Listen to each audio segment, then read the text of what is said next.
اس کے بعد اس نے اپنے پاؤں کو دیکھا تو اس میں کسی زخم کا کہیں نام و نشان تک نہ تھا۔ اسماعیل نے دل میں کہا ممکن ہے مجھے اشتباہ ہو رہا ہو، زخم دوسرے پاؤں میں ہو۔ اس نے دوسرے پاؤں کو بھی خوب دیکھا، اسے وہاں بھی کوئی زخم نہ دکھائی دیا۔ وہ خوشی خوشی اڑتا ہوا سامرا آیا۔ جب اہل سامرا اس واقعے سے واقف ہوئے تو انہوں نے اسے پر ہجوم کر لیا اور اس کے کپڑوں کو تبرک سمجھ کر کاٹنے لگے۔ اسماعیل سامرا سے فوراً بغداد آیا۔ اس کے آنے سے پہلے اہل بغداد کو اس واقعے کی خبر مل چکی تھی۔ اس کے استقبال کے لیے سید ابن طاووس بھی حلہ سے بغداد تشریف لائے۔ آپ نے اسماعیل سے فرمایا یہ سارا ہجوم تمہاری زیارت کے لیے آیا ہے، تم مجھے اپنا پاؤں دکھاؤ۔ اسماعیل نے وہ جگہ دکھائی جہاں امام زمان علیہ السلام نے ہاتھ رکھا تھا۔ سید ابن طاووس فرط عقیدت سے بے ہوش ہو گئے۔ لوگ انہیں بڑی مشکل سے ہوش میں لائے۔ سید ابن طاووس اسماعیل کو ساتھ لے کر وزیر کے پاس آئے۔ وزیر نے کہا پہلے ہم ان تمام اتباع کو جمع کرتے ہیں جنہوں نے اس کے زخم کا مشاہدہ کیا تھا، اس کے بعد ہم آپ کی بات کی تصدیق کریں گے۔ الغرض تمام اتباع وزیر کے پاس آئے۔ سید ابن طاووس نے ان سے فرمایا کہ آپ حضرات نے کتنا عرصہ قبل اسماعیل کے زخم کا ملاحظہ کیا تھا؟ ڈاکٹر نے کہا یہ آج سے 10 دن پہلے کا واقعہ ہے۔ سید نے فرمایا اس کے زخم کی کیا حالت تھی؟ ڈاکٹر نے کہا اس کا زخم لا علاج تھا۔ سید نے فرمایا اگر بالفرض محال تمہاری دواؤں سے یہ صحت یاب ہو بھی جاتا تو صحت یابی کے لیے اسے کتنا عرصہ درکار ہوتا؟ ڈاکٹر نے کہا اگر بالفرض یہ ہماری دواؤں سے شفا یاب ہوتا بھی تو بھی اس کے لیے کم از کم 2 ماہ کا عرصہ ضرور لگ جاتا اور زخم کی جگہ پر کبھی بال نہ اگتے اور پھر پوری زندگی زخم کا نشان باقی رہتا۔ اس کے بعد اسماعیل نے انہیں اپنے دونوں پاؤں دکھائے جن پر زخم کا ہلکا سا نشان تک نہیں تھا۔ ان ڈاکٹروں میں ایک عیسائی ڈاکٹر بھی موجود تھا۔ اس نے یہ دیکھ کر کہا خدا کی قسم اسے عیسیٰ نے شفا دی ہے۔ سید ابن طاووس نے فرمایا اسے عیسیٰ نے نہیں بلکہ عیسیٰ کے مولا نے شفا دلائی ہے، اور عیسیٰ کے مولا وہ ہیں جن کی اقتداء میں عیسیٰ نماز پڑھیں گے۔ اسماعیل کی شفا یابی کی خبر خلیفہ تک پہنچی تو اس نے 1000 طلائی دینار اس کے پاس روانہ کیے، جسے اسماعیل نے قبول نہیں کیا۔ جب اس سے اس کی وجہ پوچھی گئی تو اس نے کہا جس آقا مولا نے مجھے شفا دلائی تھی اس نے مجھے خلیفہ کی رقم قبول کرنے سے منع کیا تھا۔ خلیفہ نے یہ سنا تو وہ بہت پریشان ہوا اور کہنے لگا معلوم ہوتا ہے کہ ہماری رقم امام کی نظر میں غیر مقبول ہے۔ امام علیہ السلام کی برکت سے کچھ دنوں بعد اسماعیل کو حکومت میں بڑا منصب مل گیا۔ اگلی کہانی حلال مشکلات۔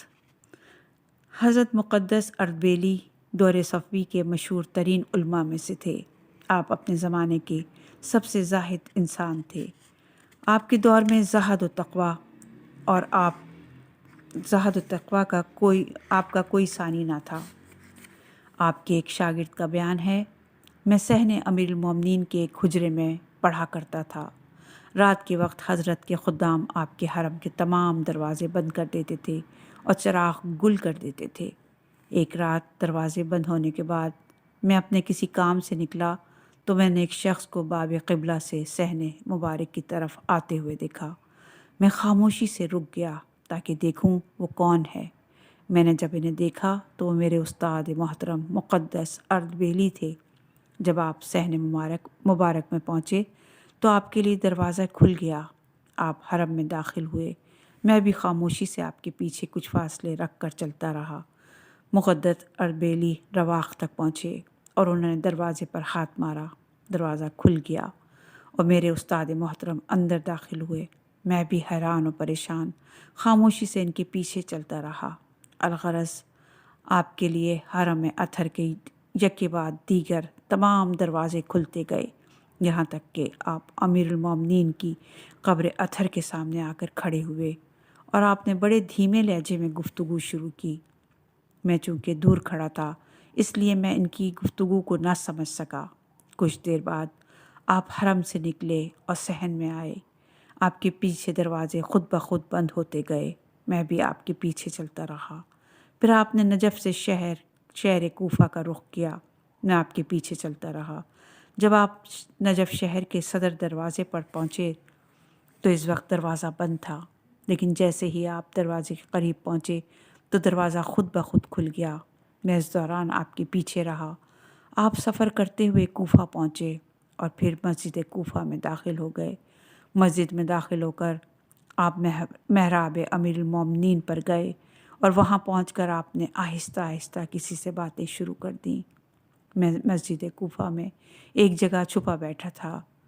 مجھے ان کے بولنے کی مدھم آواز سنائی دیتی تھی، لیکن مطلب سمجھ نہیں آتا تھا، اور جواب میں کسی کی آواز کانوں میں پڑتی تھی، لیکن اسے بھی میں سمجھ نہیں سکتا تھا۔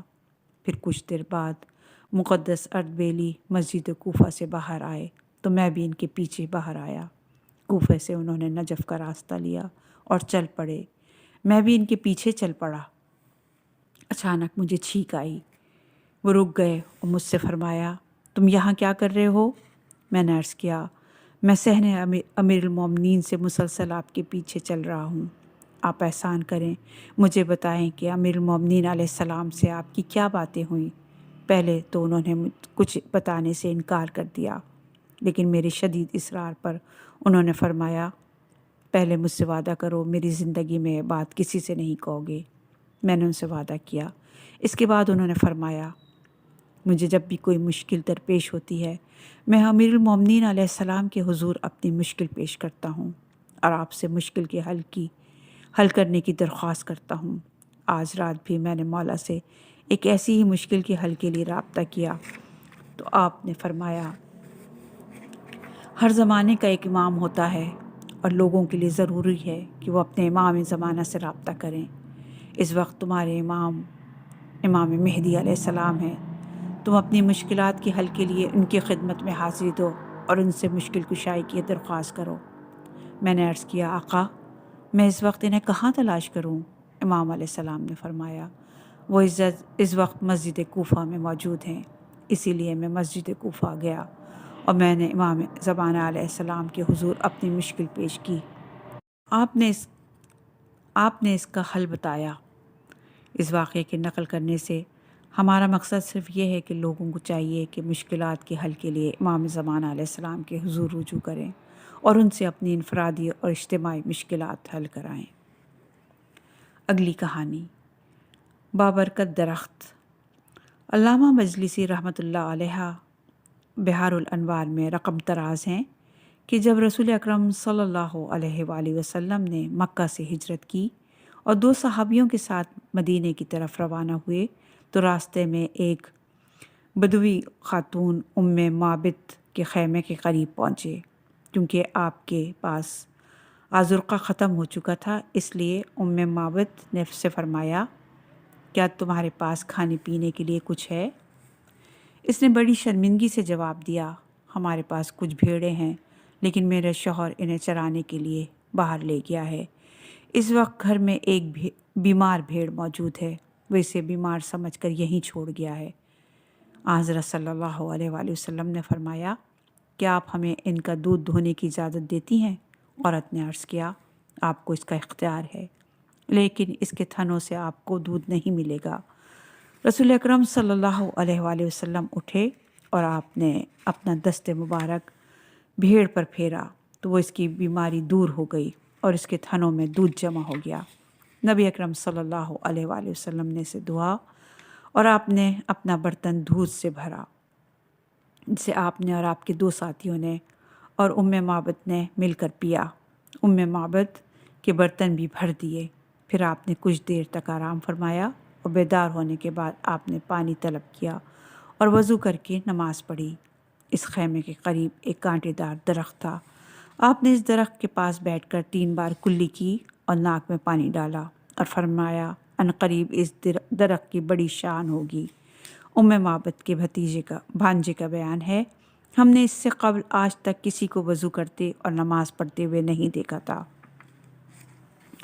رسول اکرم صلی اللہ علیہ وآلہ وسلم اور آپ کے ساتھی تو کچھ دیر بعد وہاں سے چلے گئے۔ دوسرے دن درخت بڑا ہو گیا اور سرسبز ہو گیا اور اس پر ٹہنیاں اور پتے لگ گئے اور وہ آلو کے برابر پھل دینے لگا۔ اس کا پھل شہد سے زیادہ لذیذ اور مشک و عنبر سے زیادہ خوشبودار ہوتا تھا۔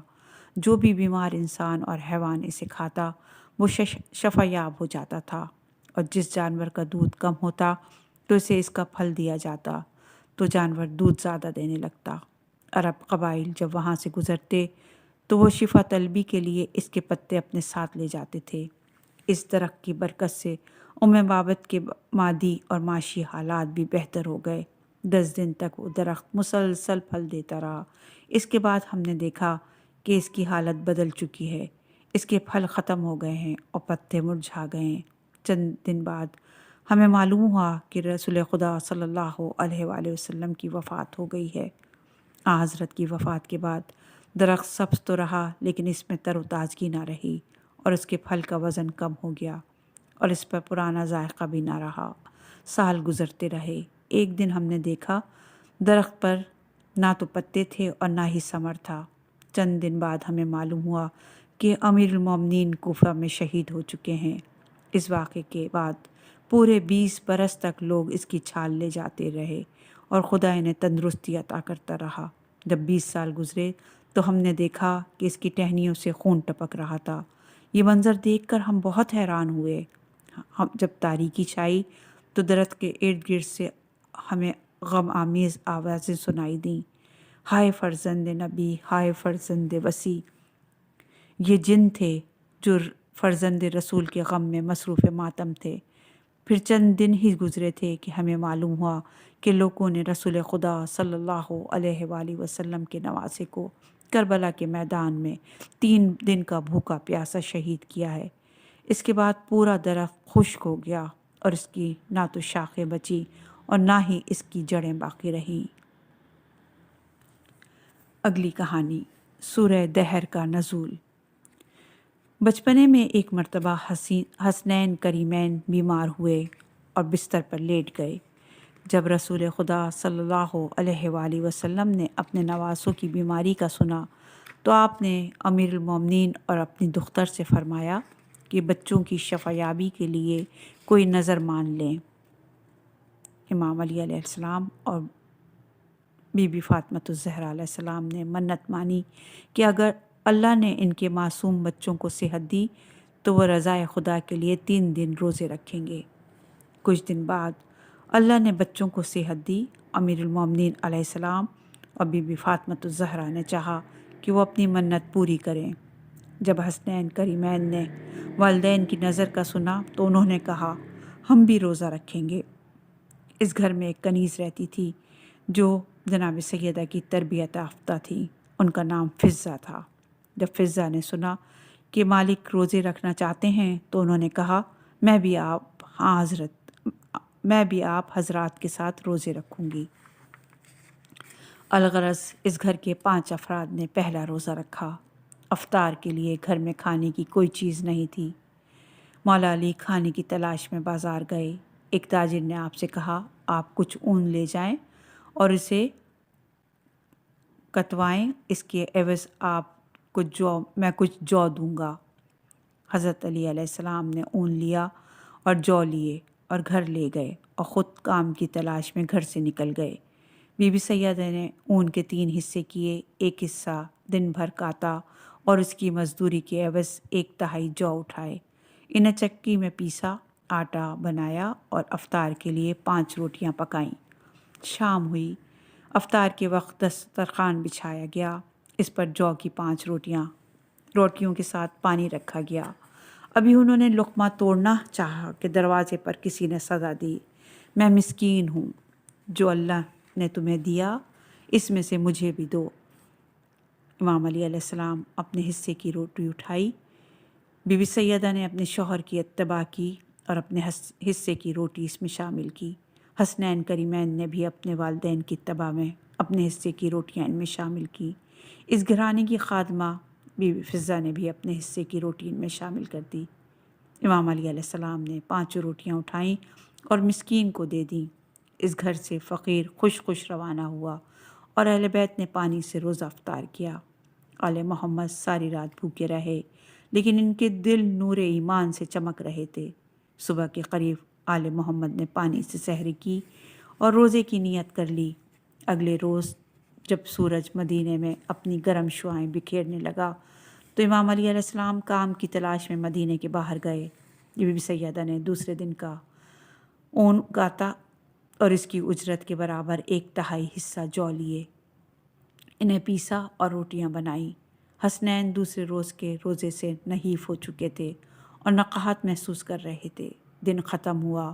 آل محمد نماز کی ادائیگی کے بعد دسترخوان پہ بیٹھے اور پانی کے ساتھ روٹی کھانے کا ارادہ کیا کہ اتنے میں دروازے پر کسی نے صدا دی کہ میں یتیم ہوں، مجھے کھانا کھلاؤ۔ امام علی علیہ السلام نے اپنی روٹی اٹھائی۔ باقی اہل بیت یعنی فاطمہ اور حسنین نے بھی اپنے والد کی اتباع کی اور بی بی فضہ نے اپنی روٹی ان کے ساتھ شامل فرمائی۔ امام علی علیہ السلام نے 5 روٹیاں اٹھا کر یتیم کو دے دیں اور آل محمد نے آج دوسری بار بھی پانی سے روزہ افطار کیا اور اپنے بستروں پر چلے گئے جبکہ وہ بھوکے تھے۔ سحری میں پانی کے علاوہ ان کے دسترخوان پر کچھ نہ تھا۔ انہوں نے اللہ کی حمد کی، اس نے انہیں صحت اور عافیت کی نعمت عطا کی اور شکر ادا کیا کہ اس نے انہیں نظر ادا کرنے کی توفیق دی۔ اس دن بی بی سیدہ نے باقی اون کاتا اور افطار کے لیے نان جو کی 5 روٹیاں بنائیں۔ گھر میں روٹی کی خوشبو پھیل گئی۔ اس گھر میں جس کے رہنے والوں نے اللہ کی رضا کے لیے 3 دن سے کھانا چکھا نہیں تھا۔ حسنین اپنے چھوٹے چھوٹے ہاتھوں سے اپنی والدہ گرامی کے ہاتھ بٹا رہے تھے۔ حالانکہ بہادر افراد بھی 3 دن کی بھوک برداشت نہیں کر سکتے، لیکن تعجب کا مقام تھا کہ یہ چھوٹے چھوٹے بچے اسے برداشت کر رہے تھے۔ غروب آفتاب کے وقت گھر کے لوگ اپنے دسترخوان کے اطراف بیٹھے تاکہ 3 دن کی بھوک کے بعد روٹی سے افطار کریں کہ دروازے پر دستک ہوئی۔ کسی نے کہا، میں قیدی ہوں، بھوک سے بلک رہا ہوں۔ امیر المومنین نے اس پر رحم کھایا، اس کو اپنی روٹی دے دی۔ بی بی فاطمہ، حسنین اور فضہ نے بھی آپ کی پیروی کی۔ قیدی خوش واپس ہوا اور گھر کے لوگ بھوکے رہ گئے۔ اسی اثنا میں جبرائیل امین رسول اللہ پر یہ آیت لے کر نازل ہوئے جس میں اللہ نے فرمایا، سورہ دہر کی آیت نمبر 8، ترجمہ: اور وہ کھانے کی طلب کی باوجود اللہ کی محبت میں مسکین، یتیم اور اسیر کو کھانا کھلاتے ہیں۔ اور اہل بیت کی حالت رسول اللہ کو خبر دی جبرائیل علیہ السلام نے۔ رسول اللہ صلی اللہ علیہ وآلہ وسلم امیر المومنین کے گھر تشریف لائے۔ آپ نے دیکھا آپ کی بیٹی اور نواسوں کے چہرے زرد تھے، لیکن ان کے دل ایمان سے لبریز تھے اور ہونٹوں پر مسکراہٹ تھی۔ آپ نے یہ آیات انہیں پڑھ کر سنائی۔ جبرائیل امین آسمان سے کھانا لائے جس کی خوشبو پورے ہفتے تک گھر میں باقی رہی۔ اگلی کہانی، محبت اہل بیت کا فائدہ۔ امیش ایک مشہور محدث اور مفسر تھے۔ وہ بیان کرتے ہیں کہ میں دوران سفر ایک صحرا سے گزر رہا تھا۔ وہاں میں نے ایک نابینا کو دیکھا جو ہاتھ بلند کر کے خدا سے عرض کر رہا تھا، پروردگار، تجھے وسیع قبا اور شجرہ مبارکہ اور اس کے لذیذ پھل کا واسطہ مجھے میری بینائی لوٹا دے۔ میں آگے بڑھا، میں نے اس سے پوچھا، وسیع قبا، شجر مبارکہ اور اس کے لذیذ پھل سے تمہاری کیا مراد ہے؟ عرابی نے کہا، وسیع قبے سے مراد رسول خدا صلی اللہ علیہ وآلہ وسلم کی ذات ہے اور شجر مبارکہ سے مراد بی بی سیدۃ الزہرا ہیں اور لذیذ پھل سے مراد حسنین کریمین ہیں۔ امیش کہتے ہیں، میں اس کی بیچارگی پر رویا اور افسوس کیا، اسے 2 درہم دیے اور وہاں سے چلا آیا۔ کچھ عرصے بعد میں وہاں سے گزرا تو وہ عرابی بینا ہو چکا تھا۔ میں نے اس سے اس کی بینائی کا سبب پوچھا تو اس نے کہا، مجھے آل محمد نے شفا دلائی ہے۔ ایک دن میں سر راہ بیٹھا تھا اور رو رو کر خدا سے دعائیں مانگ رہا تھا کہ غیب سے ایک صدا آئی کہ تو محبت علی میں سچا ہے، تو اپنی آنکھیں بند کر کے کھول۔ میں نے آنکھیں بند کیں۔ جب چند لمحات کے بعد میں نے آنکھیں کھولیں تو میری بینائی لوٹ آئی۔ میں ہر چیز دیکھنے کے قابل تھا۔ آواز دینے والا مجھے کہیں دکھائی نہیں دیا۔ میں نے آواز دے کر کہا، میری مدد کرنے والے، تجھے خدا کا واسطہ دے کر میں کہتا ہوں، مجھے اپنا تعارف کرا۔ مجھے آواز سنائی دی، میں خضر ہوں، تجھے معلوم ہونا چاہیے کہ علی کی محبت دنیا اور آخرت میں نجات کا باعث ہے۔ اگلی کہانی، آسمانی بجلی۔ امام حسین علیہ السلام اور آپ کے ساتھیوں کی شہادت کے بعد ظالموں نے ان کے سر کاٹ کر نیزوں پر چڑھائے اور کوفے سے شام تک ان کی تشہیر کی۔